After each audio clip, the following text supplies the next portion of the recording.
Okay, awesome. Great. So I guess we will start off.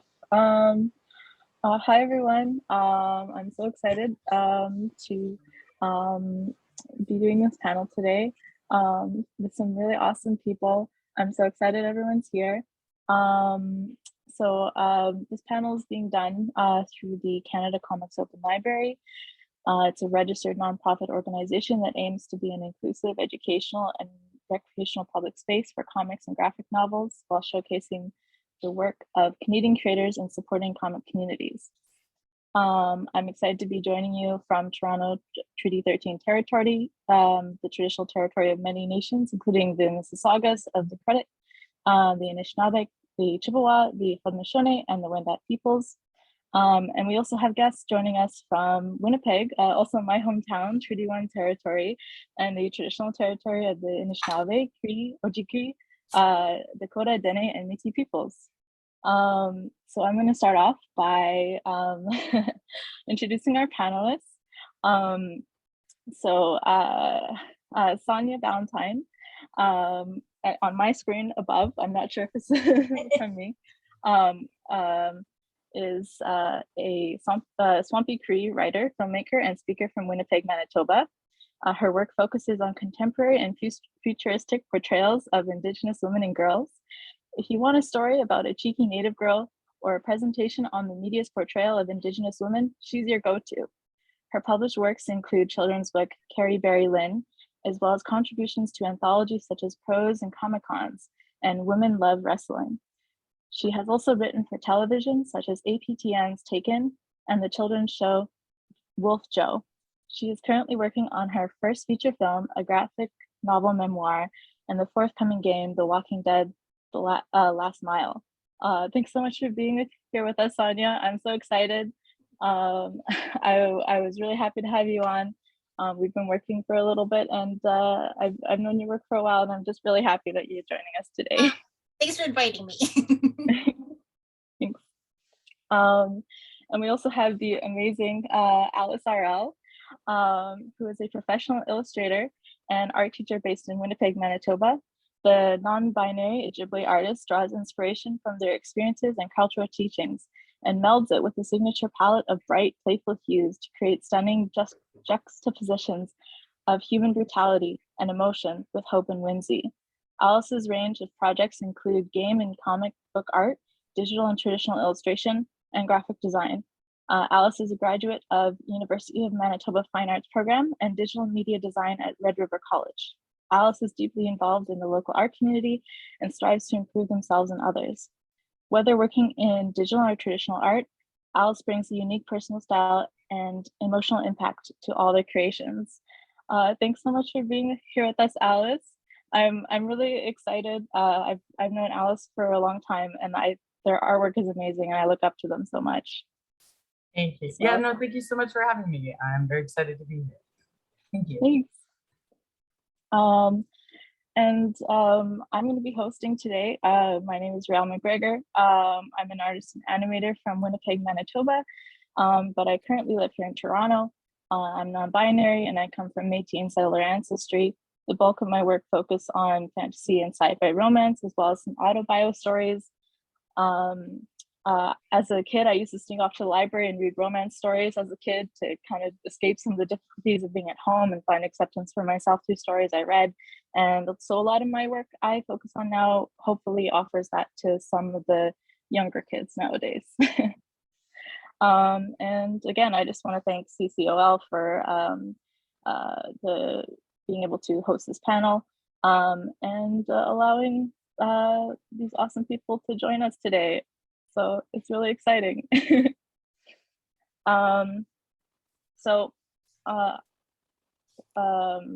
To start off, and I apologize for everyone. This is my first time holding a panel, so I'm a little nervous. So I might be a little stumbling over words, but let's start. So the first question that I wanted to start off to ask is, how does your indigeneity inform your stories and art? well, not to jump in, but I'll go first, I guess. Yeah. I didn't realize it did until somebody pointed it out. Because like when I was a kid, I thought I would have to write like my favorite writers to be successful.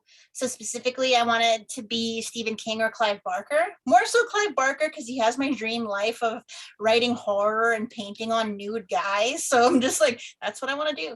And so when I was trying to write like somebody who wasn't me, I couldn't write at all. Like I didn't write for 4 years. And I suddenly became a lot more productive and a lot more successful when I started focusing on the stories that I wanted to see and I wanted to tell. And there was this quote I remember Taika Waititi saying about how, regardless of the content, if an Indigenous person creates a story, it's an Indigenous story. And so even though there aren't any Native people in a script I'm working on right now for a TV show, it still feels like an Indigenous story because I'm creating it. And like, it's really so weird how indigeneity really influences all the stuff I do, from just like, because I'm working on The Walking Dead, and I can't really talk about it, but a lot of the characters in that story are Indigenous, not from my background, but from Alaskan ancestry. And so it's really cool to be able to infuse a part of myself into the stories I write. And of course, that includes my indigeneity. And when I first started, I didn't notice it until my creative partner started telling me, like, well, Sonya, this is about your experience as a Native person in dealing with racism. And I'm like, huh? So it's really, it wasn't until like very recently when people started talking about my work in universities and stuff, and they're talking about, well, Sonya is trying to tell the experience of being an Indigenous woman or Indigenous girl dealing with racism. And I'm like, is that what I was trying to say? And so, yeah, like it's been fun to see how it, with me trying not to share that part of myself, it shared itself anyway. So I've been really happy that I've been being successful and still being myself, I guess. That's awesome. Yeah, it's so exciting to see all the work that you're doing, and I'm really excited to see all your upcoming works. How about you, Alice? So I was sort of thinking, like, I would say primarily because my interest, I was going to say obsession, but like my interest in like an anti-colonial nature, like it very much in every sort of story that I personally have written or created, really like, and even when I sort of like was younger and maybe wasn't as accepting of my indigenous side or my Indigenous self, I was still sort of very interested in that anti-establishment idea. And then I would say, like, just more and more, like, I think about how I want to see media and like myself in media. And I think about like how previous representation for me was something like Pocahontas, which as a child I wasn't allowed to see.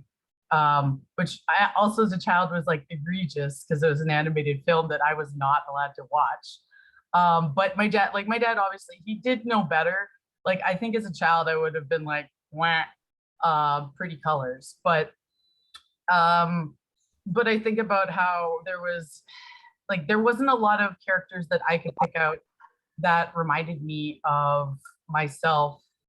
There was people who reminded me of my dad, like specifically Mowgli in the 90s Jungle Book. Like right? Like that was a character that I could be like, oh, that's a main character who like looks like my dad. But there wasn't like, so I want to be able to see myself represented. And so doing my own stories, doing my own characters and creations is a way to do that. Well, related to that, what Alice said, I always hated that too, having to find myself in people that weren't Native. Like, because my favorite show when I was a kid was the Mighty Morphin Power Rangers. And one of the big reasons was because of Trini Kwan, who is like played by a Vietnamese actress named Tri Trang. And Tri was the first time I'd ever seen a woman of color who was pale like me, and like had the same dark hair as me and the same eyes and the same and the same like facial structure, and it was so cool to me, and I felt like, okay, that's me, and like that's who I want to be when I grow up. And but when I grew up, I was realizing like, well, it's not fair that this Vietnamese actress is the only representation I have. Like I don't even have a Cree person I can look up to, and that always was the suckiest part. Yeah, no, I was even thinking like for me it was Relic Hunter, right? Right, like that Tia Care, Tia Career, yeah. Yeah, that was one of the first. I was like, oh, okay, yeah, but yeah, that's my interest now. Is I never saw myself, so now let's try and change that. Mm-hmm. Yeah. For me, I guess I had always seen people that looked like me on screen, but because I look very, very white.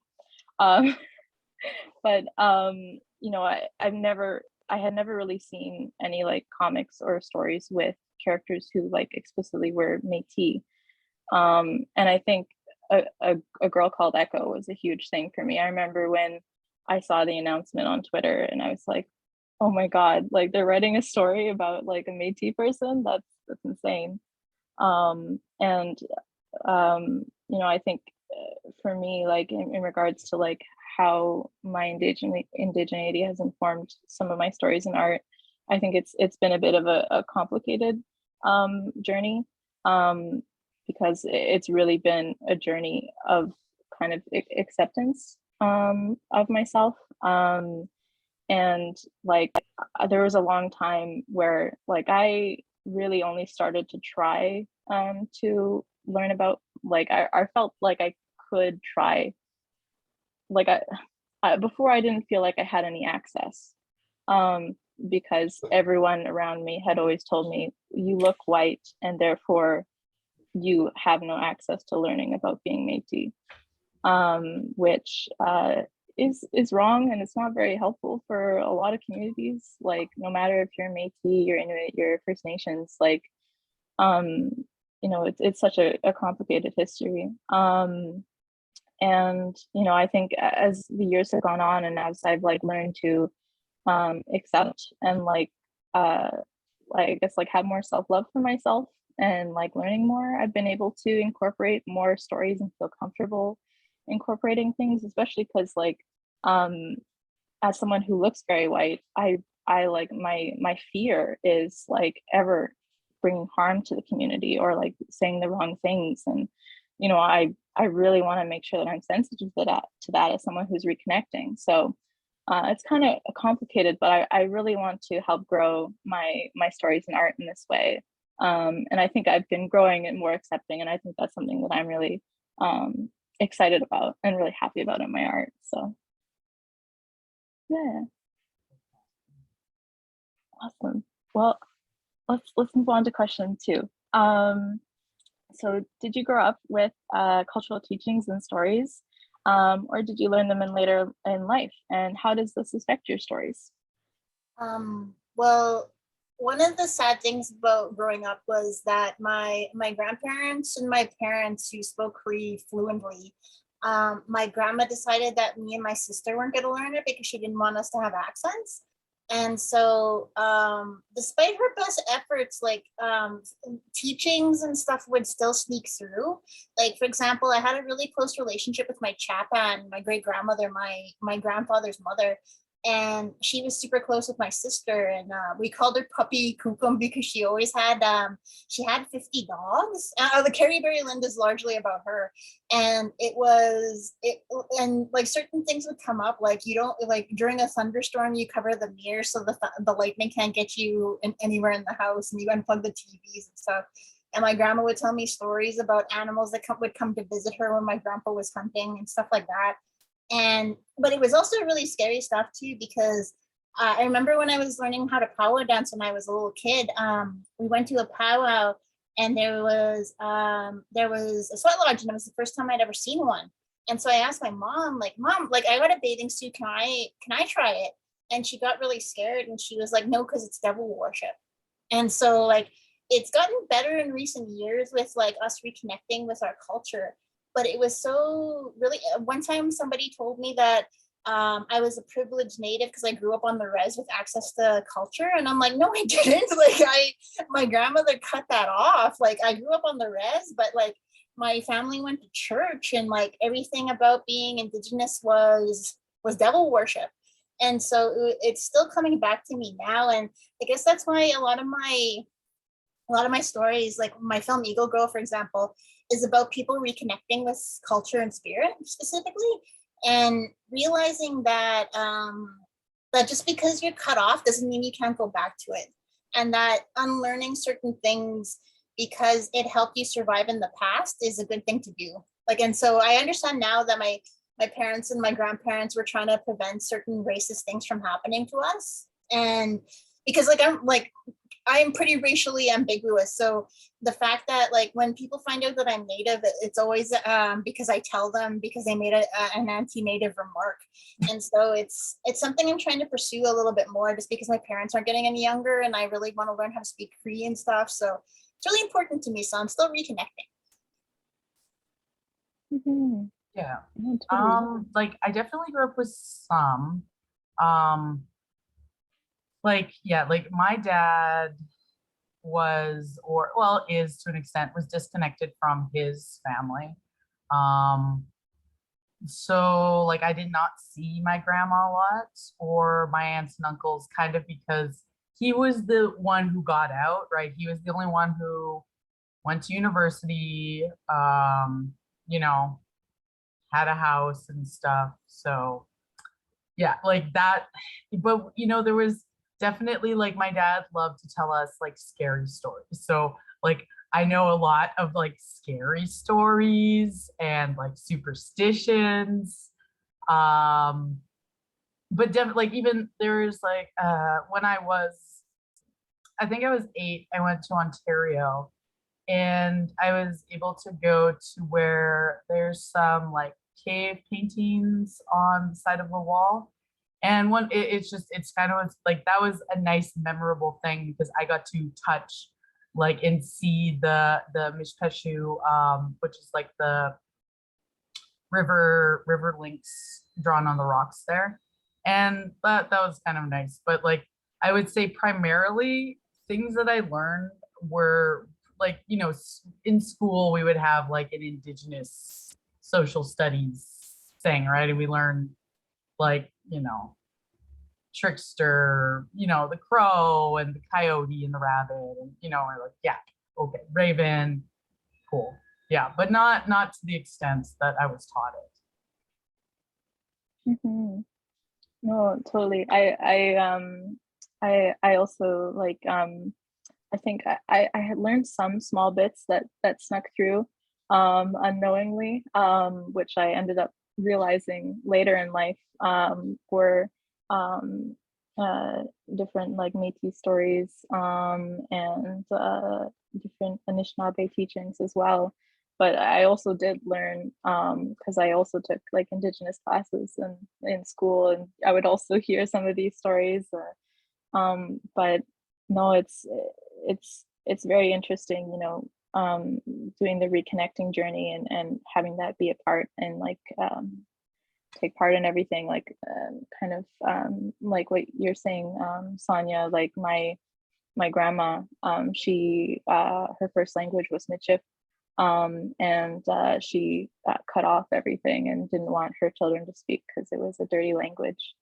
And it's been really important for me trying to reconnect that, but it's so tough because there's like the dialects, and I don't know exactly which dialect and that she spoke, and then it's very interesting, and I'm really hoping to learn more as well as I grow up. Yeah.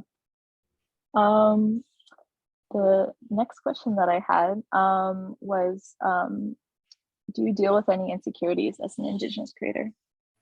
That's something that came up. I was going to talk about earlier when you were mentioning like reconnecting and like trying to do the best that you can with the stuff you have.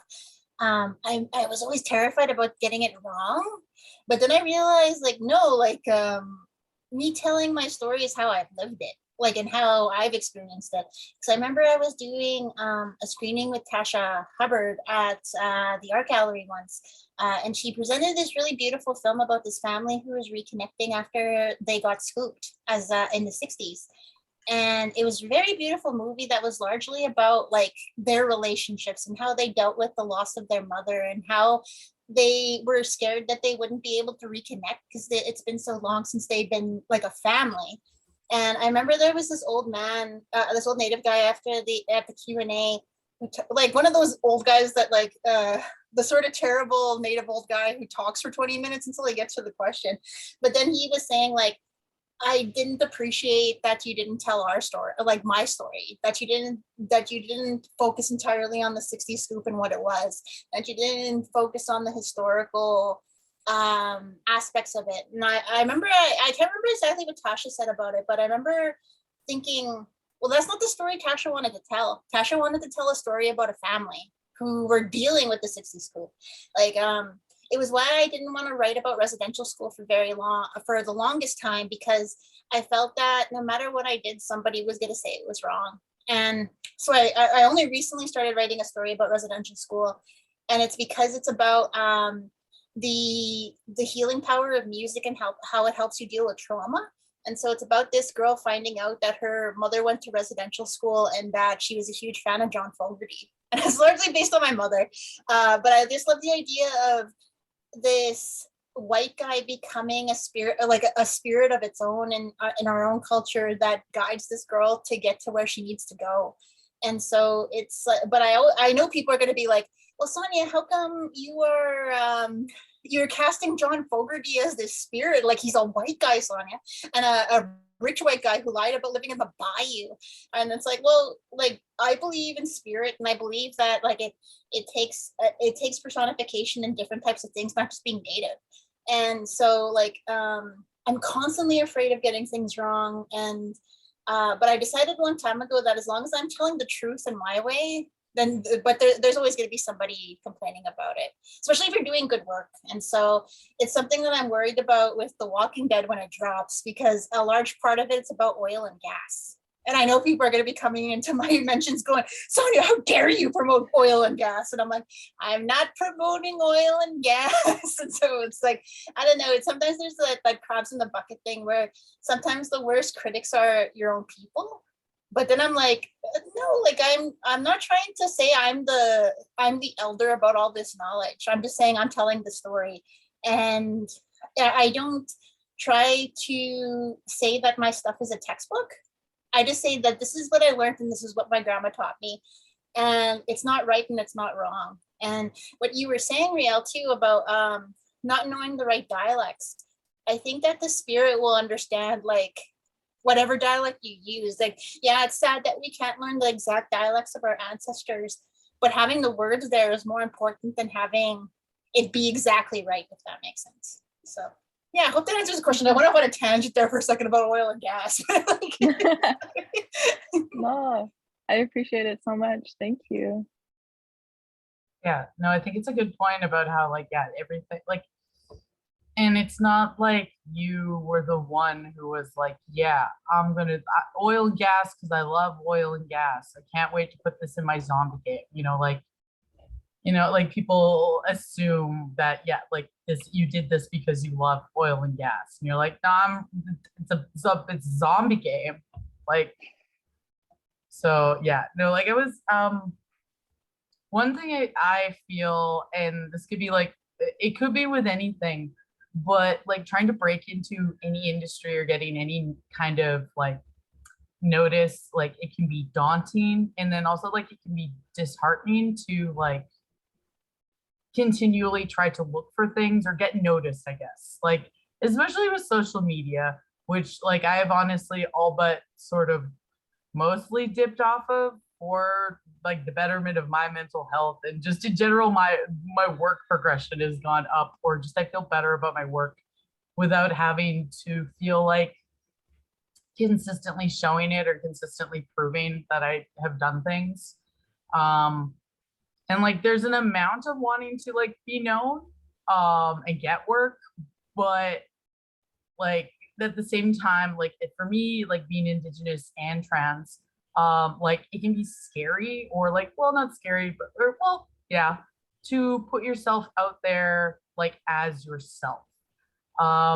Which is, and like it's like it is a great kind of self-preservation, but it can definitely be at odds with you wanting to also put your work out there, right? Like, yeah, there's always, I would say, and there's always room for an amount of, I guess, constructive criticism. But, you know, at the same time, there's just sort of like aggressive dogpiling, right? And as someone who just, it's more like I would rather not than have the potential of it happening. So I can see that that's kind of like an insecurity in a way that, yeah.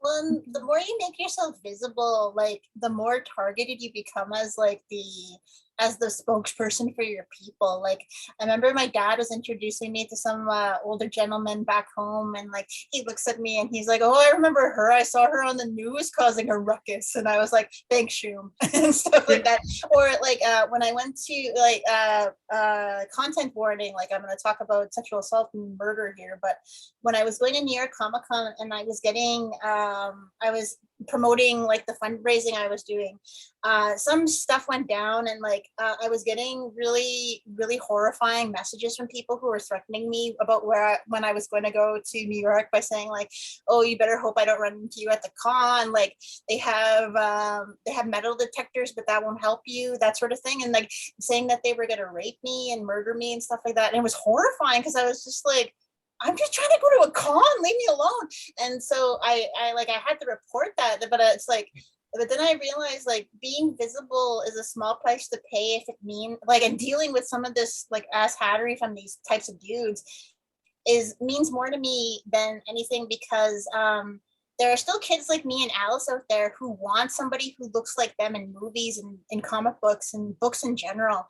And that being that person and putting myself out there and being visible means that they see it. And even if they don't want to be writers, even if they don't want to be artists, even if they don't want to be working in comics, that still gives them the hope that they can do what they dream to do. Because there was no writers like me when I was growing up. I'm sure there was no writers like Alice when they were growing up, and illustrators or anybody like that.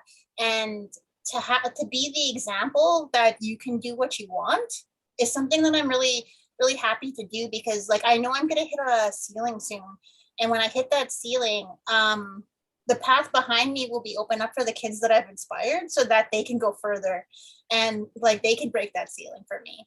Because it's like that scene in The Last Jedi where Yoda says that the true sad thing about being a master is you are what your students surpass. And I'm like, that's all I ever wanted, was to teach the kids who will follow how to surpass me and get further. Like I'm just kicking down the doors. Like hopefully, like I never wanted to be the only one doing stuff, and so inspiring the next people who will be doing cooler stuff than I am is all I ever wanted to do. Yeah, totally. Well, that's awesome. Oh gosh, Sorry. No, I was like, Danny's not even making me cry. Like, it's just like, well, one of my favorite bits of advice from people is like, you have to be who you needed when you were younger, because they still are needed. And I didn't think that was true until like I remember one of my teacher friends who works out of Strathcona School. She called me on FaceTime, and I thought something bad happened because she never calls me on FaceTime. She texts me. So I answered, and I was like, "Silvana, what's wrong?" And she said, "No, these kids didn't believe me that there was Native writers, so I wanted to show them one." It was just like so blown away. All these kids were like, were crowding the phone and stuff, wearing their little masks, and they're like, "Oh, she looks like my auntie." And I thought, okay, that's why I do stuff. That's why I put up with like the guys threatening to hurt me, because these kids need me more. These kids need us more, basically. Like they need to see us, and like the worst people are always going to try to silence you. So you might as well like do what you need to do and like bask in the hate. It's like that Mads Mikkelsen in like that Harry Potter movie where he's just posing like this while everybody's yelling at him. That's basically me. I love everything you've been saying, and it's really amazing. Yeah, no, I I feel I can't follow up very well. Oh no, go ahead. I think you know, a lot of my insecurities tie specifically to being Métis, because everything I'd heard about Métis growing up is not very great. A lot of uh, like you know, your Métis don't exist. It's, you know, fake, that they're just white people taking money from the government. You know, everything, every time I had heard about, you know, pretendians, it was always like, oh, it's the Métis, that's the pretendian issue, it's the Métis. So I would like turn it on myself and I'm like, what if I'm a pretendian? I have all my scripts and I know that I'm Métis and my family has MMF cards and you know, but like, what if everything is just a big lie? Who knows? And it just like all these sort of things and just the feeling of just not being good enough, or that my story or like my family's history is like I guess like something that needs to be heard. And you know, I think all voices in the Indigenous community are super important, and we all have our own unique history. And I think, you know, my own journey and kind of my insecurities is kind of learning that like it's okay for I guess like, or just like, you know, Métis voices are pretty important too. Because I would always hear, I'd have lots of friends that would come up to me, especially when I started, like when I started telling people that I was Métis. And I would get a lot of like, okay, but like sit in the very back and keep your mouth shut. Like, you know, like you're white, so, you know, like don't say anything.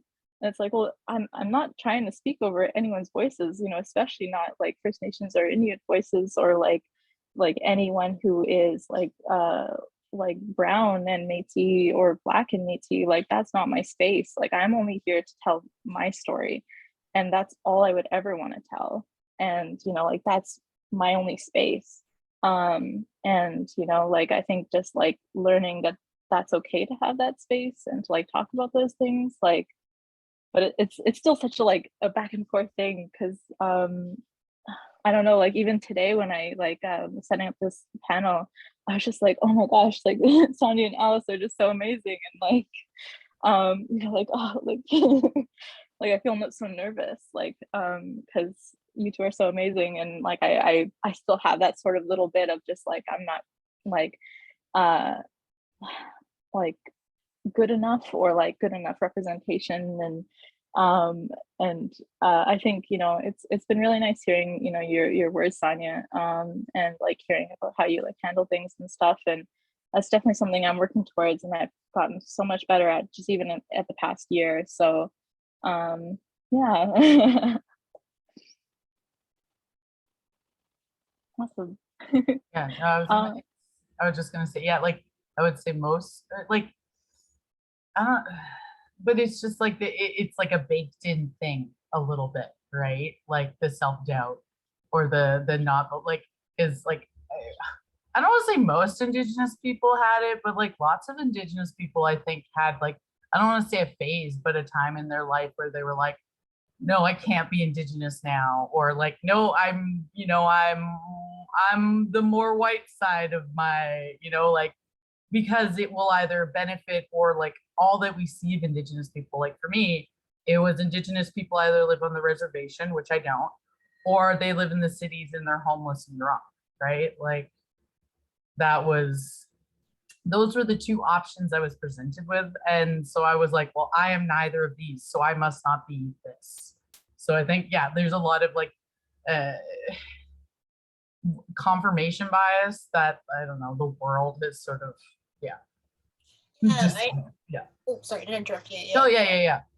Well, I felt the same way too, because like when you only learn about Indigenous people through like social studies and history and stuff like that, and about the Red River Rebellion, you think that Native people are dead and you're a part of a dying people. Exactly. Like, that was why. And when I went to university, I went to U of M when I was 17, and when people didn't know immediately that I was Native, I wouldn't say anything. I wouldn't correct them if they thought I was Japanese or Korean or something. And like, I didn't go as far as like hiding my parents when they come and visit me at the dorm or anything, but like I would see how people who were Korean and Japanese would be treated, and I would see how my friends, well, not my friends, but people in general would deal with Native people that we met like near like downtown or whatever. I'd see how they were treated, and I'm like, I don't want to be treated that way. And I don't want to be treated like because I grew up with so much racism as a kid, like having, like when I developed and suddenly had boobs and was, the racism changed from me being such a, like a snot-nosed kid to being this slut that would do anybody. And I always hated that idea. And so people are always wondering, well, why didn't you ever embrace being Indigenous? And I'm like, because it was always presented to me as a bad thing. Like, and so to be like, I only recently have been okay with it because I wrote an ad for the First Nation Caring Society in the guise of a 7-year-old kid. And that kid was proud of being Native, and it felt really good to be in those shoes for a while, because like I wasn't proud of being Native when I was 7. I hated being from a res, and it was cool to go back in time and not have to deal with, like, even still dealing with the racism, but being proud of who I am and thinking that people were wrong about who I was, and like just because of where I was from. And so yeah, like I agree with you, like Alice, like there is this like bias towards that's why I do so much futuristic stuff, because I cannot stand the idea of Native people only existing in the past. Yeah, no, totally. No, I totally agree with everything. Really awesome. Yeah, I also like, I think especially when I started joining more Indigenous spaces and like feeling like I like accepting myself more, like it was interesting to see, yeah, because everyone in the community, I think at some point feels like they're not good enough, that they don't necessarily feel like they have access to different things, or feel like they can like have this part of themselves that's really important to them. And yeah, no, it's really great. So let's move on to the next question. Have you noticed a difference in how you've been treated in the industry versus your non-Indigenous peers?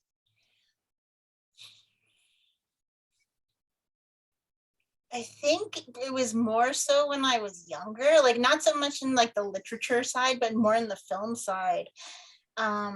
Because like it's getting better, like even in the last like 2 years it's been getting better, but it always, like I still have like I bring this up in every public presentation I do, but I have beef with Toronto International Film Festival, because one year they created a GIF of from one of my films, and I remember calling them out saying like, hey, that's a GIF from a film you didn't play, even though I submitted it for the world premiere.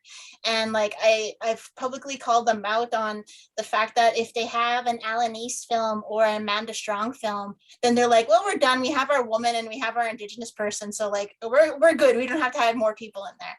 And I think it's shameful that the most prestigious film festival in Canada is like basically trying to be Hollywood Part 2. And so like literature has been a lot more accepting of me, just because I don't know, I guess because it's not so image based. I don't know if that's the case. But I find that being Indigenous, you often have to be careful about being called upon to be the representative, to put your stamp on things, to like, because my biggest fear is being pointed at and said, well, she said it was okay. And I'm like, that's because I do consulting work. Like I recently consulted on a AAA game that's about Thor. Look it up. Like you will guess it's a AAA game about Thor. And so like I can't say what it is, but like you guess in the comments. But like it's always terrifying to me to do ones that are specifically about Native people and have people say like, well, Sonya said it's okay. Like, that's the biggest stuff I'm worried about now in regards to my Indigenousness, because that happened in the past where people have tasked me and said, like, okay, we don't want you to say anything or do anything, but we want you contracted on here so we can get the Indigenous money. And I'm like, so that's the big one. Film is the big one. Literature has been better. Sorry, my phone just went off.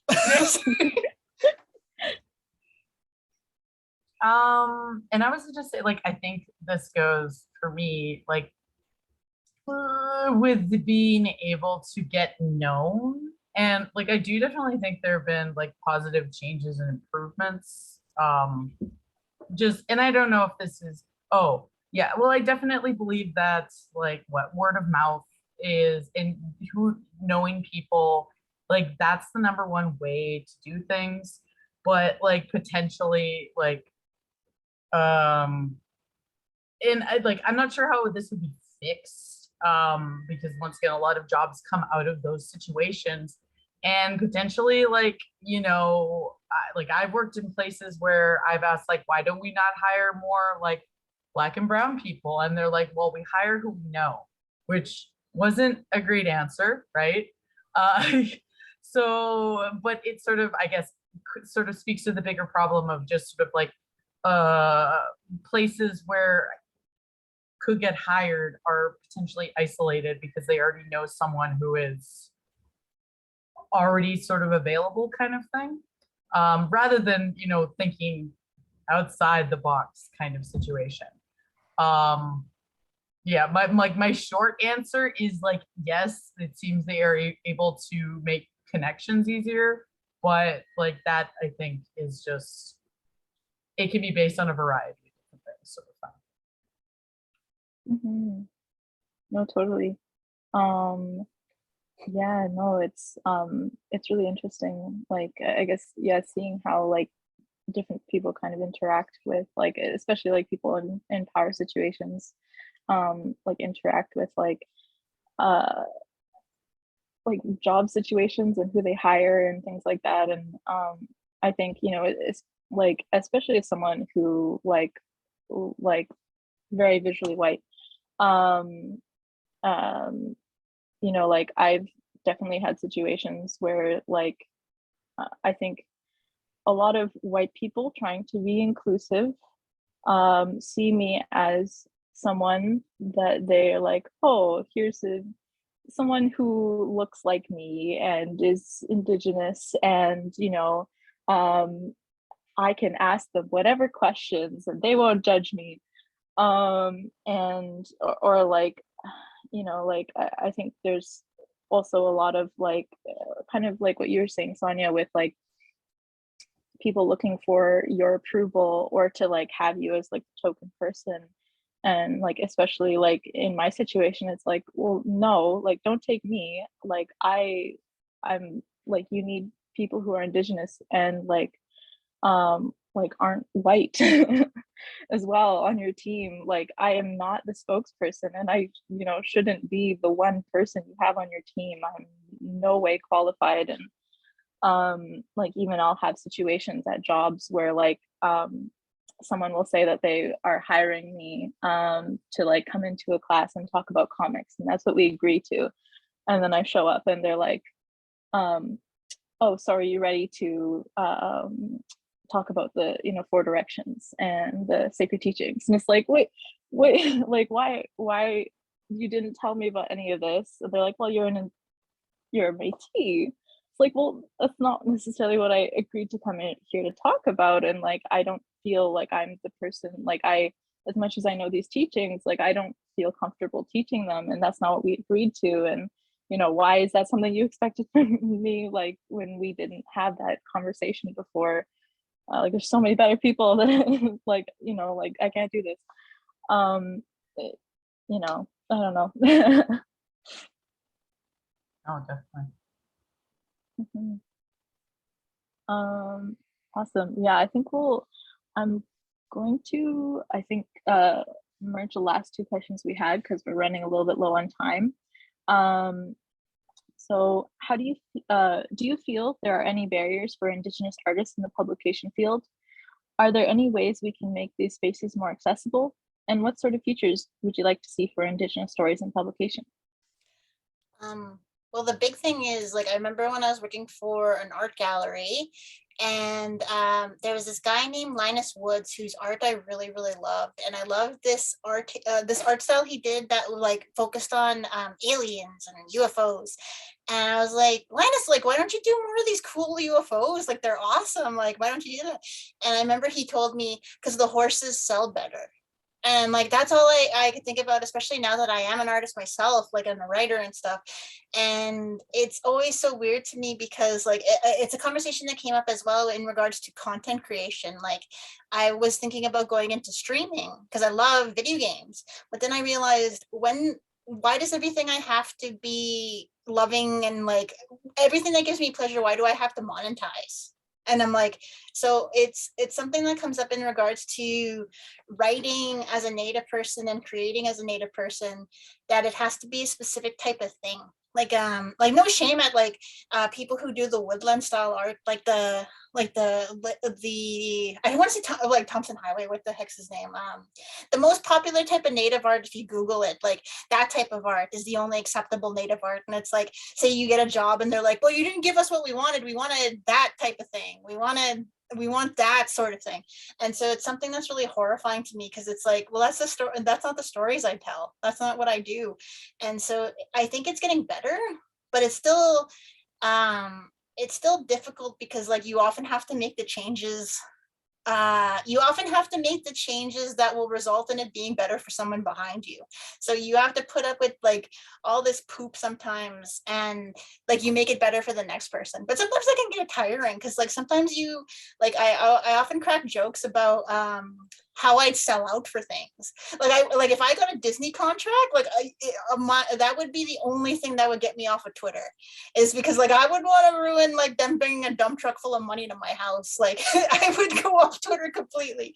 And so, but it's like it's so harsh because like people, it's another form of colonization because people only want a specific type of Native person.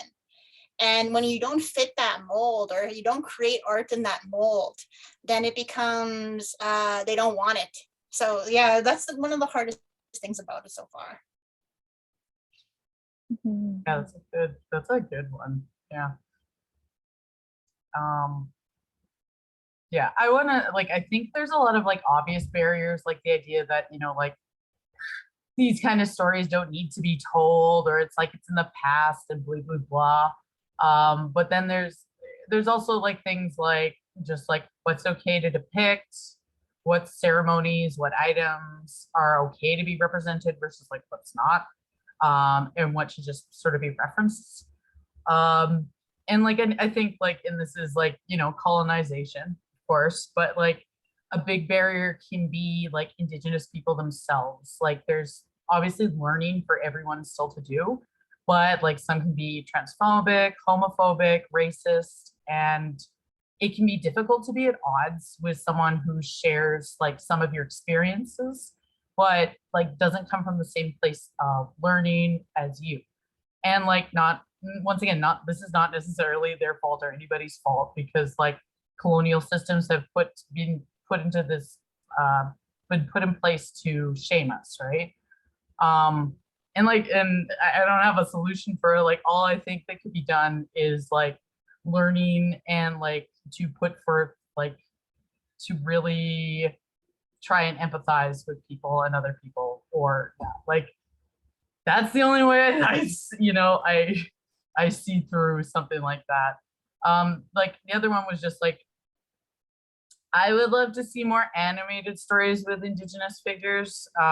Like there are obviously some, but like Disney hasn't touched Indigenous people since like Pocahontas. Like, well, obviously there's Moana, but but we have Pocahontas, right? And it's sort of like, Disney knows that they did an oopsie whoopsie with that as well. So it would be really cool. And just because like, and I don't necessarily like have a super love for Disney. Like, yes, Beauty and the Beast is like my favorite movie, but like if Disney does it, it's sort of like okay for everybody else to do it kind of thing, you know, like it's cool now. Oh, Disney, you know, has an animated native series or something, right? Like, oh, we should get on that. So that would be that's what that would be cool. I would enjoy that for me and everyone else. Yeah, no, totally. I totally feel the same. And I think this, like, I remember Sonya, earlier you were talking about like futuristic stories and like sci-fi, and you know, like I feel like with a lot of the media in regards to whatever, like a lot of like publishers and like different media companies want is that sort of vision of the past. And I think it's just so exciting seeing these like stories coming from Indigenous peoples about like the present and the future, and even like reimaginings of the past, and like not just like stuck in like we have to tell this like very specific story that you know how, like, I guess is, I don't know, you know, it's just it's so nice to like see the new stories and like you know, not just all about the past. And Yeah, seeing Debbie Downer. yeah and like as well, like you were saying, Alice, with like in regards to like or maybe I misunderstood this, but like style as well. But like I remember like being contacted at one point, and because they were looking for Indigenous artists, and then being told, oh, well, you know, your style, I don't think you'll ever work in Indigenous comics because your style is too cartoony, and we need realism. And then when I eventually did get contacted for like more Indigenous focused comics, like the work that they were looking for was specifically realism. And I would love to see more Indigenous comics and stories that you know, like have different styles, and like seeing every different artists' interpretations of different things. And like yeah, I don't know, like I just I want to see like so many different stories, and like I like, I guess, like, I don't know, just like so many different genres, and hear different people's stories. And I yeah. um but we have about 4 to 5 minutes left, so let's go to some questions. I see Michael Redhead Champagne in the comments, who asks, what's the most joyful project you have ever worked on, and why? The biggest one probably for me right now is the Property Brothers have a children's show that's coming out soon called Builder Brothers Dream Factory, and it's about them as little boys. So it's somewhat autobiographical, somewhat like kind of whimsy. And I got to write hopefully it's still called this when it comes out, but it's called Orange Shirt Day, and it's about their friend Mel, who is like the Cree girl I wanted to be when I was 10 years old. This little Cree artist who's like a skateboarder and a punk, and she's amazing. And she finds out her grandmother went to residential school. So she's trying her hardest to make this beautiful mural, this beautiful art piece for her grandmother, because her grandmother wasn't allowed to dance in residential school. And so she's trying to make this beautiful, like, fancy shawl art piece for her grandmother, and hijinks ensue. Like the sculpture ends up running away, and like it ends up in a fountain outside of the school, and like Mel is going nuts because she's like, oh my god, like I didn't mean to do this to my grandmother. And her grandmother is like, Mel, like look at it. And the sculpture is dancing.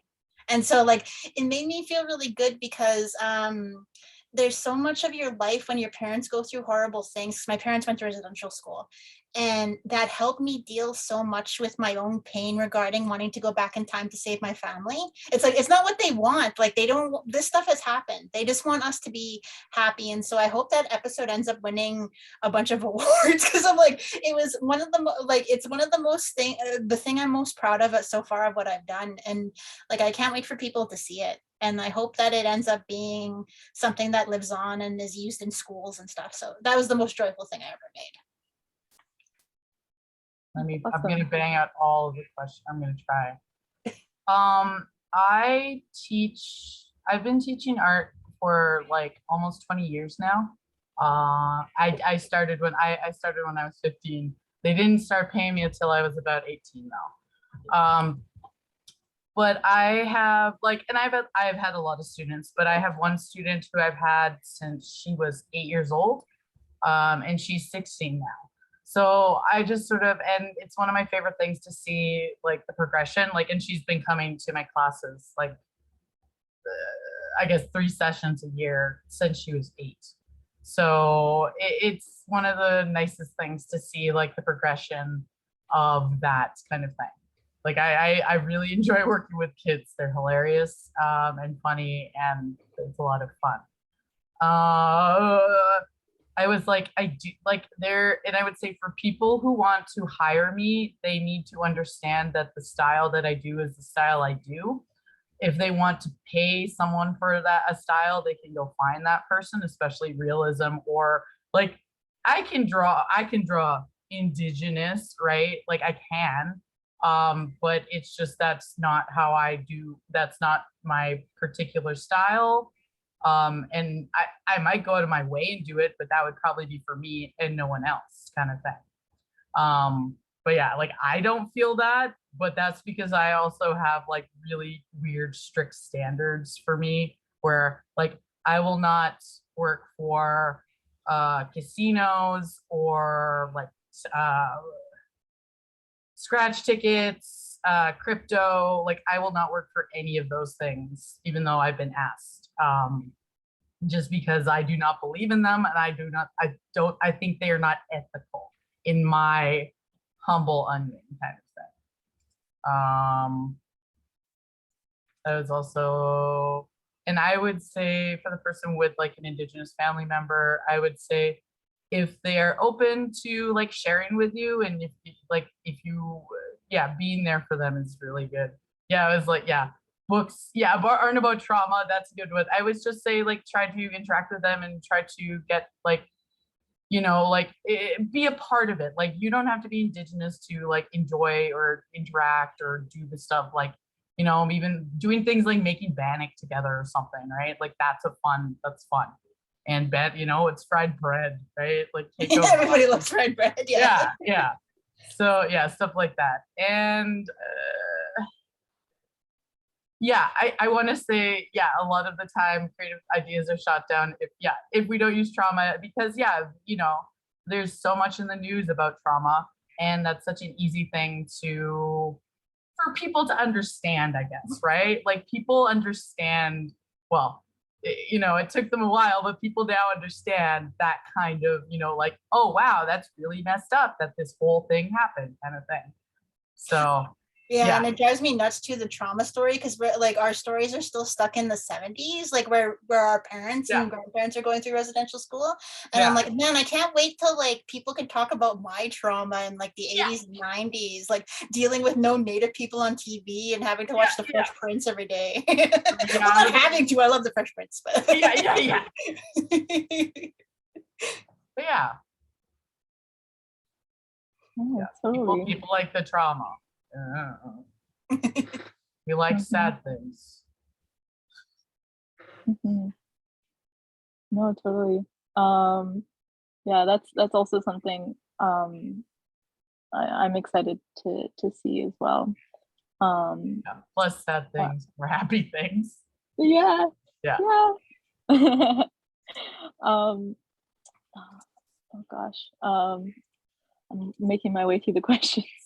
But I think for me, the most joyful project I worked on, what gave me the most joy was working with the Mama We project, where I made 2 1-minute short animations. One was about, it was a poem that was about being Métis and being Black, and how that affected identity and how they were treated by the community. And it was really like so awesome to help be able to tell that story, especially because I think there is some like anti-Blackness in the Indigenous community that needs to be talked about and addressed. And then also talking about being TwoSpirit and Métis, and I think it was just so nice. Like I I for the longest time couldn't really find like I guess like I feel kind of stuck between worlds sometimes, you know, being Métis. And so like sometimes I'll go to like Indigenous centers and the you know, I'll get things like, oh yeah, I could have been Métis. My mom's Blackfoot and my mom or my dad is like English. And it's like, well, wait, no, that's not that's not how it works. And it was nice talking with the Mama Wheat Project because I think it was just nice, like being surrounded by people that like completely got it. And like it was just like nice because I guess like everyone had like a very similar kind of experience and like help be able to like tell the stories of people within the community and their own unique intersectionality of being Métis was just like really special to me, and I'm putting out feelers to the world for more Métis projects. So yeah, no, and I think we're running out of time, so I'm Sonya and Alice, are there any other questions you saw here that you'd like to comment on? Well, don't worry about getting things wrong is the big one. Like, I think a lot of stuff we do as people who like are two-spirited, LGBT women, like trans folk, I think we're always afraid of getting things wrong. And like no offense to the white people in the audience, but white people don't worry about that. They are like, well, it's all about me and like my idea, and this is my story. And I think we need to take some of that with us too, because people will be willing to mow us down anyway. So we might as well stand firm in the ground and pretend to be as strong as we need to be, and we will be. And so like that's something I hope everybody takes away tonight, like just that your story is worth telling, and that if you have a story in your heart that you need to tell, like you will find a way to do it. Yeah, that's awesome. Yeah. Thank you for having me so much. Yeah. Oh yeah, thank you too. Yeah. Thanks so much. Thanks so much for Yeah. coming.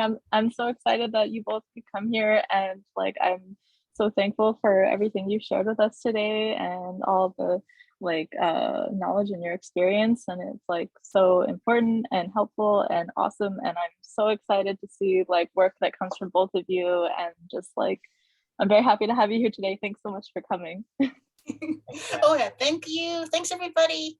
Yeah, thank you for coming. Defend me on Twitter when Walking Dead comes out, please. Yeah. Exactly. Yeah.